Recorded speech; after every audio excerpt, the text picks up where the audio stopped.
প্রথমেই ধন্যবাদ জানাই জেআই স্কুল অফ পলিটেকনিককে এত সুন্দর একটি অ্যালুমনি মিট অর্গানাইজ করার জন্য। 2022-এর পর আবার 3 বছর পরে অ্যালুমনি মিটে কিন্তু চলে গেছিলাম। কলেজে ঢোকার সাথে সাথেই কিন্তু রেজিস্ট্রেশন রুমের দিকে গেলাম, যেটা 101 নাম্বার রুম। মেকানিক্যালের স্টুডেন্টদের সত্যি যেন একটা মেন জায়গা। তো 101 নাম্বার রুমে ঢোকার সাথে সাথেই সাই স্যারকে দেখলাম এবং স্যার ঠিক তার নিজস্ব স্টাইল অনুযায়ী আমাকে বুঝিয়ে দিচ্ছিল এখানে সিগনেচারটা করতে হবে। দেন সিগনেচার করার পরেই দেখলাম সামনে অমল স্যার দাঁড়িয়ে রেজিস্ট্রেশনের পর ফুড কুপন দিচ্ছে। স্যারকে বললাম, স্যার ফুড কুপন কি দেওয়া যাবে আমাকে একটা? তো স্যার বললো, নাও না, তুমি সব কটাই নিয়ে নাও। তারপর আমি বললাম, না সব কটা লাগবে না স্যার, একটাই দিন।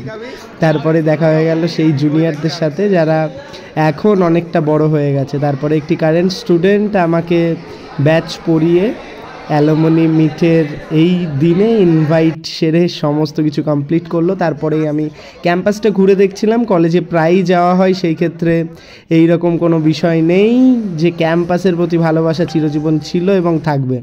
আস্তে আস্তে সিঁড়ি দিয়ে উঠেই যখনই ঢুকলাম সেমিনার রুমে তখনই শুনতে পেলাম এই কথাটা, যেটাই কিন্তু মনটা জুড়িয়ে গেল। তারপরেই আস্তে আস্তে শুরু হলো প্রচুর পারফরমেন্স, সেগুলো কিন্তু বসে আমরা এনজয় করছিলাম, আমি, টেক দালাল এবং সেই বিভোর রোহিত। তো রোহিত দালাল আমি বসে এনজয় করছিলাম, তার মধ্যেই খুব সুন্দর একটি ডান্স পারফরমেন্স এবং তারপরে আস্তে আস্তে ক্লাসিক্যাল কিছু ডান্স এবং খুবই সুন্দর পারফরমেন্স দেখলাম কারেন্ট স্টুডেন্টদের। দেখতে দেখতেই আমার ব্যাচের অনেকে চলে এসেছিলো, তাদের সঙ্গেও একটু কথাবার্তা বলে উঠলাম।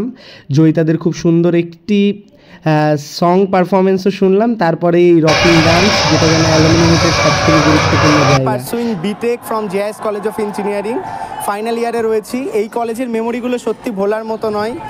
তারপরে মেকানিক্যাল ডিপার্টমেন্টের ছাত্রছাত্রীদের জন্য কিছু স্পিচ দিয়ে দিলাম, দিয়েই আজকের দিনটি শেষ করলাম।